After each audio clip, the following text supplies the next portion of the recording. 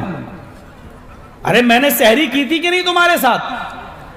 ہاں تو روزے سے ہو تو کیا مطلب کھانا کھا لو، کوئی دیکھ تھوڑی رہا ہے. میں کسی کو نہیں بولوں گی. ارے پاگل ہے کیا؟ نہیں کھا لو، میں کسی کو نہیں بولوں گی، لو چپکے سے کھا لو. ارے کسی کو بولنے کی بات نہیں، میں روزے سے ہوں. ارے اللہ تو دیکھ رہا ہے، کوئی دیکھ رہا ہو یا نہ دیکھ رہا ہو، اللہ تو دیکھ رہا ہے. ارے اللہ کے بندے، جب تو فجر کی نماز پڑھنے نہیں گیا تب اللہ نہیں دیکھ رہا تھا کیا؟ جب اذان کی آواز سنی تو مسجد کے اندر تب نہیں گیا؟ اپنی بیوی سے بولا چھوڑو نیند آ رہی ہے، اس وقت تجھے یہ خیال کیوں نہیں آیا کہ اللہ دیکھ رہا ہے؟ اللہ کا ڈر کیوں نہیں؟ آج تو کیوں نہیں کھا رہا؟ نہیں صاحب اللہ دیکھ رہا ہے. آخر وقت تک نہیں کھا رہا ہے. بیوی میکے، بچے اسکول، گھر میں کوئی نہیں، فریج میں سب کچھ رکھا ہے، ماں باپ بھی نہیں دیکھ رہے ہیں، اکیلے گھر میں روزے سے ہے آپ، لیکن فریج کھولتے ہو، پانی کی بوتل اٹھاتے ہو، لیکن پینے کی ہمت نہیں. کوئی نہیں دیکھ رہا ہے، اس کے باوجود نہیں پی رہے ہو. کیوں؟ اللہ تو دیکھ رہا ہے. نماز سے زیادہ روزے نے اللہ کا ڈر پیدا کیا. اسی لیے اللہ کے نبی فرماتے ہیں کہ اللہ فرماتا ہے، اللہ کے نبی فرماتے ہیں کہ اللہ فرماتا ہے. کیا فرماتا ہے؟ میرے بندو، یہ روزہ میرے لیے ہے اور میرے بندے نے یہ روزہ میرے لیے رکھا تھا، اس لیے قیامت کے دن روزے دار بندوں کو انعام بھی، گفٹ بھی میں اپنے ہاتھ سے دوں گا. میرے بندے نے روزہ میرے لیے رکھا، اس لیے انعام بھی میں اپنے ہاتھ سے دوں گا. اللہ کے بندے، تو کیا نماز اللہ کے لیے نہیں پڑھی؟ روزہ اللہ کے لیے تھا تو کیا نماز اللہ کے لیے نہیں؟ حج اللہ کے لیے نہیں؟ زکات اللہ کے لیے نہیں؟ لیکن اللہ نے روزے کو کیوں کہا؟ کیونکہ نماز کی پول کھل سکتی ہے، زکات کی پول کھل سکتی ہے، حج کی پول کھل سکتی ہے، لیکن روزے کی پول نہیں کھل سکتی جب تک کہ بندہ خود نہ بتائے.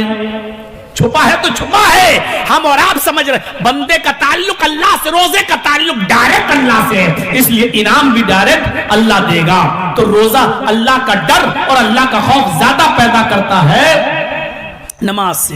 تو نماز میں تقوی ہونا چاہیے. روزہ بھی اسی لیے فرض کیا گیا تاکہ ہماری زندگیوں کے اندر تقوی پیدا ہو جائے، ہم اللہ سے ڈرنے والے بن جائیں. آئیے ایک اور چیز بتا دوں، حج میں بھی تقوی ہے. حج میں بھی تقوی ہے. کیا ہے؟ ایک میدان میں جمع ہے، امیر اور غریبی کا فرق مٹ گیا. ایک لباس میں، سب سفید احرام میں. کوئی انڈونیشیا کا ہے، کوئی پاکستان کا ہے، کوئی ہندوستان کا ہے، کوئی بنگلہ دیش کا ہے، کوئی مراکش کا ہے، کوئی لبنان کا ہے، کوئی لیبیا کا ہے، کوئی اردن کا ہے، کوئی الجزائر کا ہے، کوئی امریکہ کا ہے، کوئی انگلینڈ کا ہے، کوئی ترکی کا ہے، کوئی مصر کا ہے، کوئی جو ہے شام کا ہے، سیریا کا ہے، کوئی الگ الگ کنٹری کے لوگ آئے ہوئے ہیں. میرے بھائیو، سارے کے سارے لوگ 9 تاریخ کو عرفات کے میدان میں جمع ہیں. جس سال میں حج کے لیے گیا تھا اپنے والدین کو، اپنے ماں باپ کو لے کر، اس سال 40 لاکھ کی بھیڑ تھی. اس سال 40 لاکھ کی بھیڑ تھی. اب نہیں معلوم کہ بھیڑ میں کتنا اضافہ ہو رہا ہے. 40 لاکھ کا مجمع.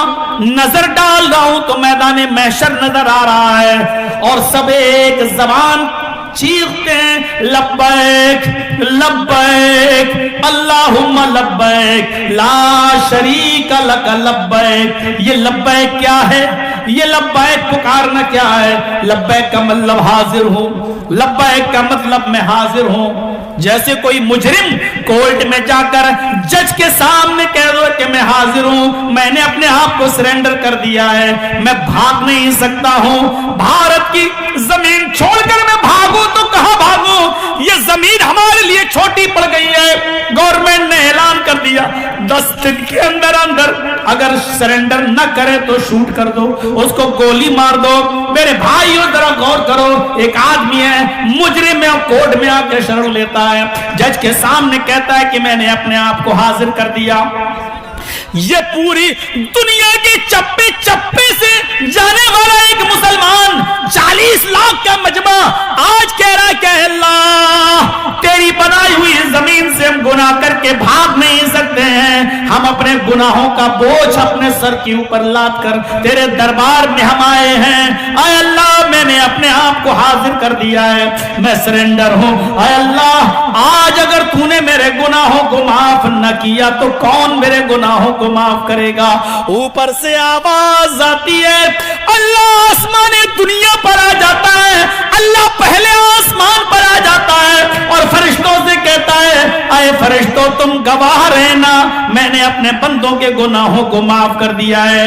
ایسے ہم نے اپنے کن بندوں کے گناہوں کو دھو دیا ہے جیسے دھوبی کی بھٹی میں کپڑے کا میل کچیل صاف ہو جاتا ہے، جیسے ماں کے پیٹ سے پیدا ہونے والا بچہ گناہوں سے پاک ہوتا ہے، ویسے ہی میں نے آج اپنے بندے کو گناہوں سے پاک کر دیا ہے۔ آج میں نے اپنے بندوں کے گناہوں کو مٹا دیا ہے، تم گواہ رہنا۔ میرے بھائیوں اس حج کا تعلق بھی تقوی سے ہے، کیونکہ وہاں امیری اور غریبی کا فرق مٹ چکا ہے، امیری اور غریبی کا فرق مٹ چکا ہے۔ ہم کیا کسی کے لیے قربانی دیں گے؟ ہم کیا کسی کے لیے کچھ سوچیں گے؟ فلسطین کا حال دیکھ ہی رہے ہیں آپ، اسرائیل کا ظلم دیکھ ہی رہے ہیں آپ، اور آپ کو یاد ہوگا جس وقت اسرائیل بمباری کر رہا تھا اور فلسطین کے معصوم اور دودھ پیتے بچوں کی لاشیں بچھ رہی تھیں، ماؤں کی کوکھیں اجڑ رہی تھیں، آپ فلسطین کے حالات پر جائزہ لیں، کیسے بلڈوزروں سے زمین کھودی جا رہی ہے اور ایک ہی ساتھ 40 اور 50 لاشیں ایک ہی گڈھے میں لائن سے رکھ دی جا رہی ہیں، اوپر سے صرف ایک پولیتھین ڈال دی جا رہی ہے اور ان کو اوپر سے مٹی ڈال دی جا رہی ہے۔ اور جس وقت اسرائیل فلسطین کے معصوم بے بس اور نونہال بچوں کو یتیم کر رہا تھا اور بچوں کی جانیں لے رہا تھا، عورتوں کی جانیں لے رہا تھا، اس وقت بھارت کا مسلمان انڈیا اور آسٹریلیا کا ورلڈ کپ دیکھ رہا تھا۔ ہاں اس وقت بنگال کا مسلمان انڈیا اور آسٹریلیا کا ورلڈ کپ دیکھ رہا تھا۔ ہاں مجھے یہ کہنے میں بھی کوئی سروکار نہیں، یہ چاچل اور اس کے اطراف کے لوگ بھی اس وقت ورلڈ کپ دیکھ رہے تھے۔ یہ اتہاس میں لکھا جائے گا، آنے والی تاریخ میں ہسٹری میں یہ لکھا جائے گا کہ جس وقت اسرائیل بمباری کر رہا تھا اور معصوم بچوں کی جانیں لے رہا تھا، اس وقت یہ بے حس قوم، یہ ضمیر فروش قوم، یہ مطلب پرست لوگ، یہ سیلفش لوگ اس وقت انڈیا اور آسٹریلیا کا ورلڈ کپ دیکھ رہے تھے۔ میرے بھائیوں آپ اندازہ لگا سکتے ہیں 19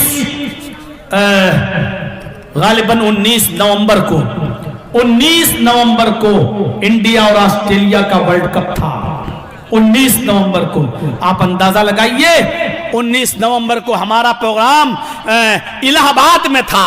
الہ آباد میں صرف انڈیا اور آسٹریلیا کے میچ کی وجہ سے بھیڑ نہیں ہو پائی، جلسے میں لوگ نہیں آ پائے، جلسہ ناکام ہو گیا الہ آباد کا۔ 19 نومبر کا جلسہ صرف اس لیے ناکام ہوا کیونکہ وہ وقت انڈیا اور آسٹریلیا کا فائنل میچ کا وقت تھا اور مسلمان میچ دیکھ رہے تھے۔ یہ چیز اتہاس میں لکھی جائے گی، ہسٹری میں لکھی جائے گی کہ جس وقت اسرائیل اپنے ظلم و ستم کے پہاڑ توڑ رہا تھا اور فلسطین کے لوگ اپنی آزادی کی جنگ لڑ رہے تھے اور جام شہادت نوش کر رہے تھے، اس وقت ہندوستان کا مسلمان انڈیا اور آسٹریلیا کا ورلڈ کپ دیکھ رہا تھا۔ اس سے زیادہ بے عزتی کی بات، اس سے زیادہ شرم کی بات ہمارے لیے اور کیا ہو سکتی ہے کہ ہم اتنے سیلفش ہو جائیں، ہم اتنے خود غرض ہو جائیں۔ تقوی ہماری زندگیوں میں آنا چاہیے، حج میں بھی تقوی، قربانی میں بھی تقوی. یہ قربانی جو ہم اور آپ کرتے ہیں نا، کیا ہے یہ؟ کیا گوشت کھانے کے لیے قربانی کی جاتی ہے؟ نہیں. قربانی کا مقصد یہ بتایا، لَن يَنَالَ اللَّهَ لُحُومُهَا وَلَا دِمَاؤُهَا وَلَكِن يَنَالُهُ التَّقْوَى مِنكُمْ. تم جو قربانی کرتے ہو، اس قربانی کے جانور کا خون اور اس کا گوشت ہمارے پاس نہیں آتا. لَن يَنَالَ اللَّهَ لُحُومُهَا وَلَا دِمَاؤُهَا. تم جو قربانی کرتے ہو، اس قربانی کے جانور کا خون اور اس کا گوشت ہمارے پاس نہیں آتا. وَلَكِن يَنَالُهُ التَّقْوَى مِنكُمْ. اللہ کہتا ہم تو تمہارے دلوں کا تقوی دیکھتے ہیں، ہم تو یہ دیکھتے ہیں کہ تمہارے اندر اللہ کا ڈر کتنا زیادہ ہے. کتنا زیادہ ہے. اللہ ڈر دیکھتا ہے. یہ نہیں دیکھتا کہ تم نے 20,000 کی قربانی کی تو کس نے 50,000 کی. یہ نہیں دیکھتا. تقوی دیکھتا ہے، پرہیزگاری دیکھتا ہے. یا تقوی ختم ہو جاتا ہے کب؟ بکرا لے کے آئے، خصی کس کے لیے لائے ہو؟ قربانی کے لیے. کیا کریں گے؟ قربانی دیں گے مولانا صاحب. اچھا جی، کتنے کا لائے ہو؟ 20,000 کا. ٹھیک ہے، اللہ تعالیٰ تمہاری قربانی قبول کرے. مولانا جرجی صاحب نے دعا دی. دوسرے دن دیکھ رہا ہوں اس نے قربانی کے جانور کا فوٹو فیس بک پہ ڈال دیا، واٹس ایپ پہ ڈال دیا. فیس بک پہ ڈالنے کے بعد لوگ پوچھ رہے ہیں ماشاءاللہ کتنے کا ہے؟ 20,000 کا. اس کو دیکھ کر دوسرا آدمی کہہ رہا اچھا تو 20 کا لایا تو میں 25 کا لاؤں گا. اپنی ساری نیکی ختم کر دی. عمرہ کرنے گیا، خانہ کعبہ کے سامنے کھڑے ہو کے سیلفی لے رہا، فیس بک میں ڈال دیا. صاحب کہاں ہو؟ کعبہ. کیا کر رہے ہو؟ عمرہ. دعا کرو. ارے اللہ کے بندے، تو خود ایسی جگہ پر پہنچا ہوا ہے جہاں دعا تیری قبول ہوگی. تو ہندوستان کے لوگوں سے کہہ رہا ہے کہ تو قبول کرو. تو نے اپنی نیکی برباد کر لی ظاہر کر کے کہ دیکھو ہم عمرہ کرنے آئے ہیں، عمرہ کرنے. ابھی جلسہ ختم ہوگا نا، ابھی دیکھیے گا کچھ سیلفش لوگ ابھی کھڑے ہوں گے، مولانا جرجیز کے ساتھ سیلفی لیں گے، اپنے دوستوں کو دکھائیں گے. کیا میں کل جلسے میں گیا تھا، مولانا جرجیز سے مل کے آیا تھا. جنت میں نہیں جاؤ گے یہ سب کر کے. ان اشد الناس عذابا یوم القیامت المصورون. قیامت کے دن سب سے زیادہ سخت عذاب اس کو ہوگا جو دنیا میں تصویریں بنائے گا. کسی چیز کا ناجائز استعمال جائز نہیں ہے، زیادہ استعمال جائز نہیں ہے. یہ فوٹو صرف پاسپورٹ کی حد تک ٹھیک تھا، آدھار کارڈ کے لیے ٹھیک تھا. یہ فوٹو صرف پین کارڈ کے لیے ٹھیک تھا، ضرورت کے تحت آپ لے لیں ٹھیک تھا. لیکن ان کیمرے کے فوٹو کا ایسا رواج چلا، اٹھنے کا، بیٹھنے کا، لیٹنے کا، کھانے کا. کسی کو اپنے گھر پہ بلا رہے تو اس کی بھی ویڈیو بنا رہے، دیکھو ہم نے فلاں مولانا کو دیسی مرغا کھلایا ہے، ہم نے اس کی بھی ویڈیو، ہم نے یہ کھلایا ہے. روزہ افطار کرا رہے ہیں تو فوٹو ہے، ہم نے شادیاں کرائیں تو فوٹو. ہر جگہ ہم فوٹو لے کر زیادتی کسی چیز کی میرے بھائیو جائز نہیں ہے اسلام کے اندر. یہ سب چیزیں حرام ہیں. میں ناجائز نہیں کہہ رہا ہوں، میں حرام بول رہا ہوں. یہ ساری چیزیں حرام ہیں کیونکہ اسلام اس بات کی اجازت نہیں دیتا. ضرورت کے تحت تو ٹھیک ہے، لیکن بلا ضرورت آپ کیوں کسی کی سیلفی لیں گے؟ کیوں کسی کے ساتھ فوٹو لیں گے؟ کیوں کسی کا آپ فوٹو کھینچیں گے؟ کیوں آپ اپنے آپ کو بھی گناہ میں ڈالیں گے اور دوسرے کو بھی گناہ میں ڈالیں گے؟ اسی لیے میں نے بہت سوچ سمجھ کر تقوی کے موضوع کو اٹھایا ہے. تو قربانی کے اندر بھی تقوی ہے. یہ قربانی کا جانور کا گوشت اور خون اللہ کے پاس نہیں پہنچتا، یہ تقوی دیکھتا ہے اللہ رب العالمین. تقوی میرے بھائیوں، ہر چیز میں تقوی، ہر عبادت میں تقوی. اللہ یہ بھی نہیں دیکھتا کہ تم کتنے خوبصورت ہو، ماشاءاللہ باڈی کتنی اچھی ہے، سلمان خان کی طرح ہو کہ نہیں ہو. کیا کروں، یہی ایکٹر باڈی جب نام آتی ہے تو یہی ایکٹر زیادہ چلتا ہے. کیونکہ بتایا ہے لوگوں نے کہ وہ کوئی فلم اس کی ایسی ہے ہی نہیں، کوئی مووی جس میں اس نے شرٹ نہ اتاری ہو.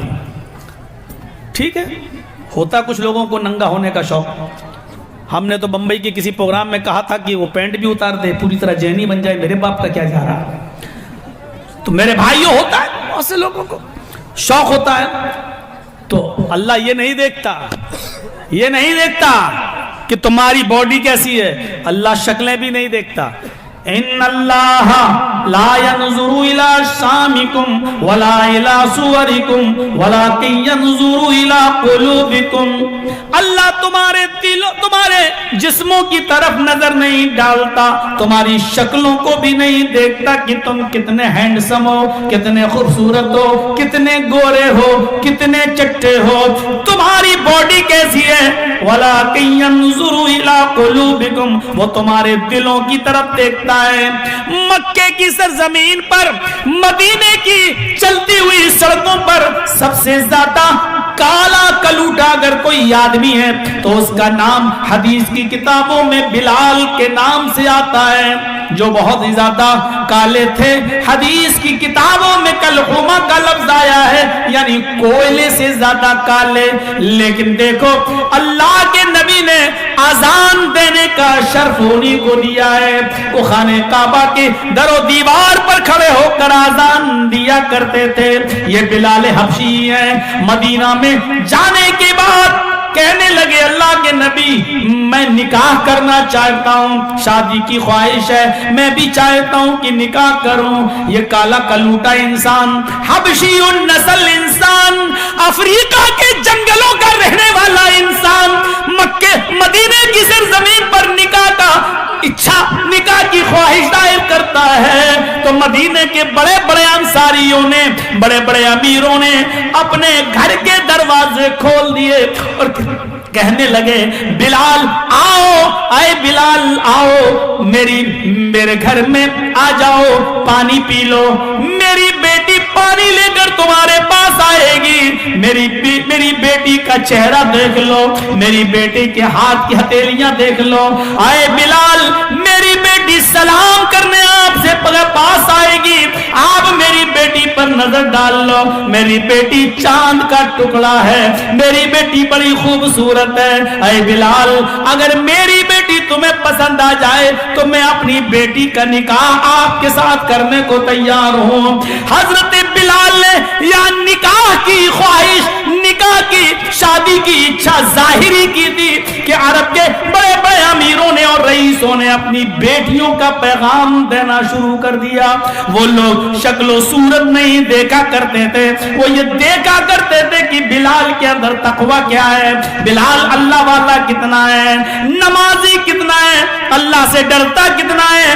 اس لیے کہ مدینے کے لوگوں نے یہ سنا تھا, اللہ کے نبی نے کہا تھا اے بلال ایسا کون سا عمل کرتے ہو, ایسا کون سا کام کرتے ہو. میں نے دیکھا جنت کے اندر, جب میں جنت میں گیا اللہ نے مجھے جنت دکھائی. معراج کے موقع پر میں نے جنت کے اندر تمہارے جوتوں کی آواز سنی ہے, یعنی مجھے بلال تمہارے جوتوں کی آواز جنت میں سنائی دی. یعنی اللہ نے مجھے بتا دیا کہ بلال کو میں جنت دے کر رہوں گا. سمجھ لو کہ بلال جنت میں ہے. یقین نہ آئے تو بلال کے جوتوں کی آواز سن لو. حضرت بلال اتنا عمل کیا کرتے تھے کہ اللہ کے نبی نے بلال کے جوتوں کی آواز جنت میں سنی. صحابہ جانتے تھے اس نیک آدمی کے اگر نکاح میں میری بیٹی چلی گئی تو میری بیٹی بھی جنتی ہو جائے گی, میری بیٹی بھی جنت جیسے عمل کرنے لگے گی.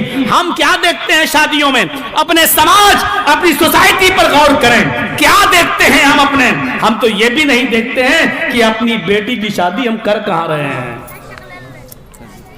میری بیٹی شادی کے بعد فلاں کے گھر میں جائے گی, موت تو اس کو بھی آئے گی.